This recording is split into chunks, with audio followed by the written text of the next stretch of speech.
Percayakah sahabat bahwa perang di Taiwan tidak akan diserang sekarang oleh Tiongkok dalam waktu dekat? Karena Tiongkok bisa kalah karena Tiongkok tidak independen energi. Apakah Indonesia sadar bahwa sesungguhnya Indonesia lah pemain penting di antara keduanya? Bisakah Indonesia menjadi seperti Venesia yang menjadi kaya karena pintar memanfaatkan perang antara Yunani dan Romawi? Indonesia harusnya bisa mencontoh Venesia di abad 12 tersebut, di mana setelah perang yang dimenangkan oleh Yunani, Venesia ekonominya meroket dan menjadi negara kaya dalam waktu singkat.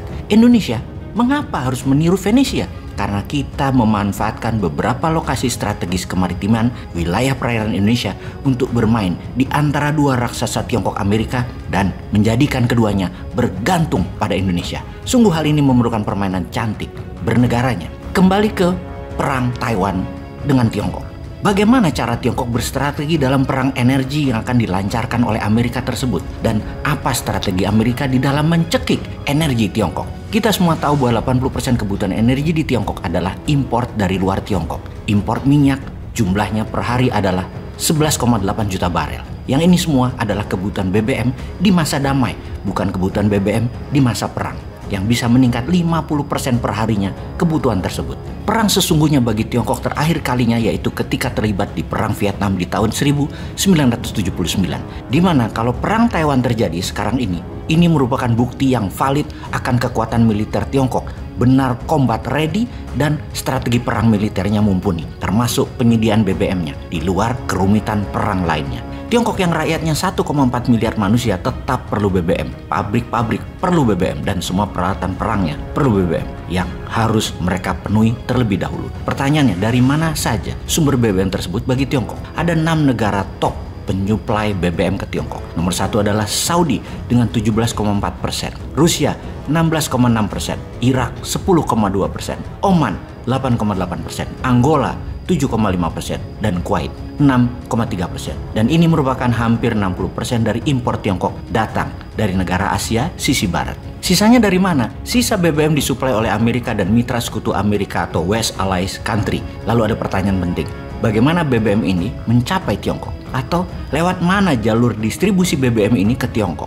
Hanya satu yang lewat darat, yaitu dari Rusia. Sisanya jalur laut. Dan untuk jalur laut ada 3 jalur yang berbahaya atau biasa disebut choke point.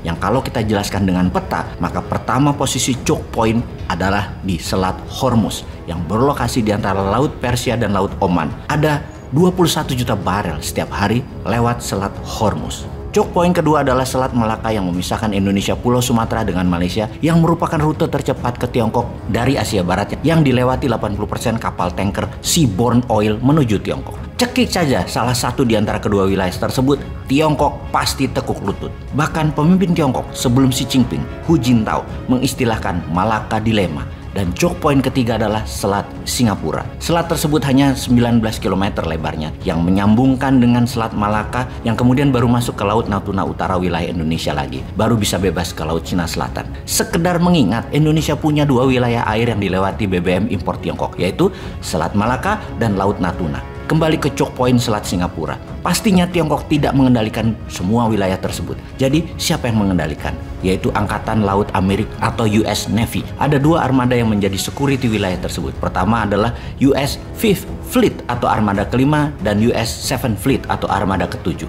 Wilayah armada kelima mulai dari terusan Suez, Laut Merah, Teluk Oman, Samudra Hindia, dan ada 10.000 tentara berada di pangkalan militer Saudi Arabia dan Kuwait tersebut. Dan jika dibandingkan dengan Tiongkok, mereka tidak punya pangkalan military base di wilayah armada kelima tersebut. Yang terdekat adalah pangkalan militer Tiongkok di Djibouti. Armada ketujuh lebih menguasai sisi timur Selat Malaka sampai Hawaii dan San Diego, berpusat di Pulau Okinawa, Jepang. Jadi patroli laut untuk impor BBM ke Tiongkok harus melalui 2 armada yang keduanya mengendalikan dan berpatroli bertemu di Selat Malaka. Bisa dibayangkan, ketika armada ketujuh melakukan cekikan di choke point Selat Hormuz dan Selat Malaka, Tiongkok tidak punya 70% BBM untuk bahan bakar perang dan mematikan energi di Tiongkok. Kalau kita menengok sejarah sekarang, Inggris di Perang Dunia Pertama memblok Austria, Hungaria, dan Jerman yang membuat Austria, Hungaria, Jerman kalah Perang Dunia Pertama. Juga di awal Perang Dunia Kedua, U-boat Jerman memblok dan menyerang kapal tanker BBM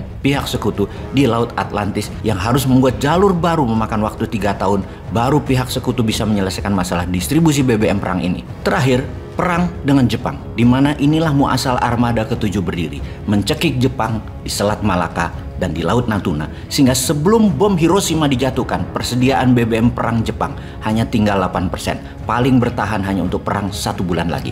Jadi strategi perang dengan mencekik lawan, dengan energi, pernah dan banyak dilakukan sebelumnya dan sangat sukses, termasuk apa yang Rusia lakukan saat ini kepada NATO dan Eropa Barat. Dengan strategi ini, maka Tiongkok adalah calon negara yang kalau berani perang akan dicekik energinya. Jadi, apa strategi Tiongkok yang harus Tiongkok lakukan segera? Adakah cara untuk memutus blokade di choke point tersebut? Perang langsung dengan Amerika di choke point. Kayaknya shooting contest tersebut Tiongkok gak minat dan gak jago. Ternyata Tiongkok sudah buat jalur darat jauh sebelum ini, menghubungkan Asia Barat dengan Tiongkok pakai pipa. Dan sudah banyak yang beroperasi seperti di wilayah Pakistan, Irak, Turki, Myanmar.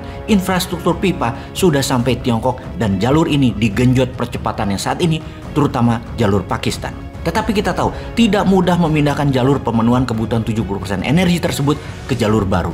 Bahkan memindahkan semua. Dari Rusia pun hanya bisa memenuhi setengahnya dan itu pun memakan waktu 5 tahunan lagi, baru selesai.